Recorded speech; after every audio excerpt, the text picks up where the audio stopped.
Terkait dengan sidang perintangan penyidikan yang akan berlangsung pada hari ini, kita masih berbincang dengan pakar hukum pidana dari Universitas Tarumanegara, Bapak Heri Firmansyah.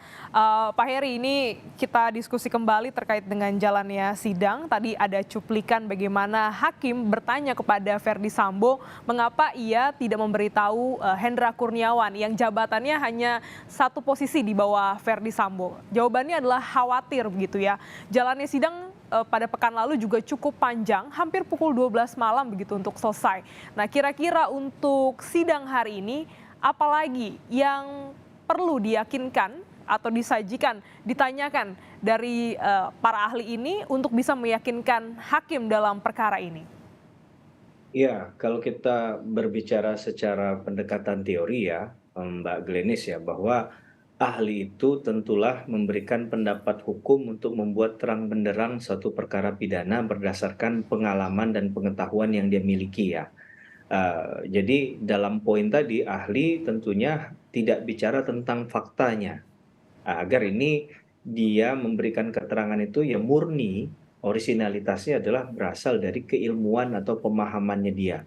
Sehingga dia tidak coba untuk masuk terlalu dalam atau malah menjadi kalau ada JPU 10 dia jadi JPU yang ke-11. Kalau ada penasihat hukumnya 5 dia tidak jadi penasihat hukum yang ke-6 gitu ya. Jadi Mhm. ini berada dalam tataran bahwa pengalaman pengetahuannya yang bicara, menjelaskan hal itu agar ini menjadi terang benderang nih. Nah, tapi perlu kita ingat bahwa kalau yang dihadirkan ahli pidana, ahli yang masih berkaitan dengan hukum perdata misalnya, atau HAN, administrasi negara, tata negara, mereka yang hadir di ruang sidang itu kan semua juga sebenarnya kita bisa katakan sebagai orang yang berlatar belakang hukum ya, bahwa hakim itu pasti sarjana hukum, untuk jadi seorang JPU juga sebelumnya harus menempuh pendidikan hukum S1 dan juga penasihat hukum. Jadi secara hukum mereka umumnya paham. Tapi memang ada hal-hal yang kadang perlu mendengarkan keterangan ahli. Ya, karena masalahnya tadi memang tidak semudah itu dalam ranah praktik ya, Mbak Glenis ya, Mhm. bahwa tidak seperti pertanyaan matematika satu tambah satu sama dengan dua. Apalagi kalau kemudian ada dikotomi perbedaan pandangan hukum tadi dari segi melihatnya. Karena tadi satu bicara tentang presumption of innocent, praduga tidak bersalah, satunya lagi bicara tentang bagaimana membuktikan orang bersalah. Karena dia menggunakan asas presumption of guilt. Nah, ini yang kemudian harusnya jadi penengahnya adalah ahli. Kalau tadi ada keyakinannya satu satu, mudah-mudahan ada bisa jadi dominan 2-1 kan begitu, sehingga hakim lebih mudah dalam mengambil putusan.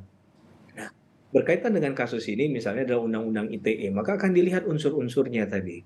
Apakah pemenuhan terhadap unsur ini masuk atau tidak? Akan diuraikan setiap unsur itu. Hmm. Bahkan kompleks lagi adalah apakah setiap unsur itu harus terpenuhi atau cukup dua unsur saja terpenuhi begitu misalnya. Nah, atau penjelasan dari pendekatan dari masing-masing tadi. Misalnya ada kata memindahkan. Nah, itu kan harus misalnya ada di dalam unsur tersebut ya. Mhm. Itu pendekatan penjelasan yang tepat dan menyeluruh. Konseptualnya ada. Apakah dari Kamus Besar Bahasa Indonesia kah, seorang ahli bahasa menjelaskan kah, atau kemudian dimaknai seperti apakah memindahkan oleh ahli ITE itu, apakah dari satu wadah ke wadah yang lain sudah dikatakan sebagai memindahkan, atau dalam hal ketika itu menjadi satu yang melekat pada perangkat komputer, yang penting aslinya masih di tempat tersebut, itu nggak menjadi dikatakan memindahkan dalam hal kemudian menjadi perusakan sistem elektronik. Nah, perdebatannya menurut saya lebih urgent ke arah sana, gitu ya. Kalau dalam konteks pidana kemudian mengkaitkan apakah benar secara fakta, adu bukti tadi. Apakah benar? Ya, ini kan karena kalau kita dalam kasus ini ada perintah yang sifatnya berjenjang ya. Perintah yang sifatnya kemudian antar orang ke orang mungkin berbeda-beda. Ada yang cuma disuruh melihat aja, ada yang disuruh ngambil aja begitu kan. Nah, Mhm. ini kan yang perlu untuk kemudian ditelusuri. Saya memang dalam dalam perkara apapun lah, kita nggak hanya bicara di kasus ini. Di kasusnya ya dakwaan yang kita anggap penting karena dari awal ini kemudian berkaitan dengan obstruction of justice di 338 dan 340 itu juga kan harus secara fair kita nilai mana yang kemudian benar-benar salah, mana yang tidak.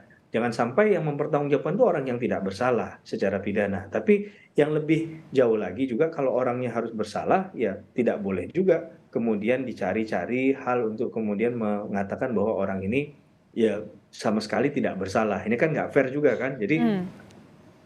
ada proporsi kesalahan, ada porsi kesalahan yang kemudian masing-masing pihak ini menurut saya harus membuktikan. Nah, karena kaitan tadi adalah keyakinan hakimnya. Hakim yakin nggak dengan apa yang disajikan, apa yang disampaikan oleh para pihak tadi? Karena di situ hakim akan menilai, oh mana keterangan yang logis. Logis itu adalah menggunakan akal, Mbak Glenis. Hmm. Yang perlu kita tambahkan adalah akal yang sehat. Akal yang sehat itu sesuatu yang dapat dicerna, gitu kan? Apakah mungkin misalnya dalam satu perbuatan ini hal ini tidak dilakukan? Sehingga nanti ada pemisahan.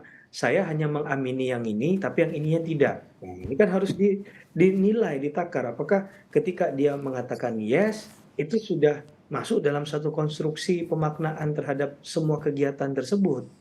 Nah, apalagi kalau misalnya orangnya sudah lama begitu kan. Ini saya nggak bicara gerbong siapa ya, bahwa ini dianggap gerbongnya Pak Sambo. Enggak, tapi saya bicara pada apakah karena dia sudah kenal lama, kemudian sudah memahami nih instruksi itu. Nah, pemahaman instruksi yang mana yang dipahami? Bahasa mengamankan, itu dalam hal mengamankan apa? Dan kemudian apakah itu bagian dari tupoksinya? Itu penting kan untuk dikejar dan juga untuk dibuktikan para masing-masing pihak bahwa oke memang itu memang bagian kami di kasus yang dahulu misalnya itu kami pernah melakukan hal itu juga dan tidak pernah jadi soal. Nah ini kan dalam hal kasusnya adalah matinya seseorang, terbunuhnya seseorang, meninggalnya seseorang yaitu almarhum Brigadir Joshua, maka itu menjadi penting fakta-fakta tadi untuk digali. Karena sudah bergulir di pengadilan kan.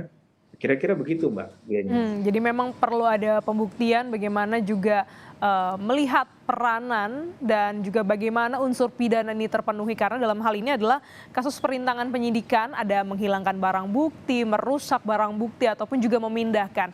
Inilah yang perlu digali dan juga jaksa penuntut umum melalui ahli dan saksi ini meyakinkan majelis hakim untuk bisa terkait dengan dakwaan.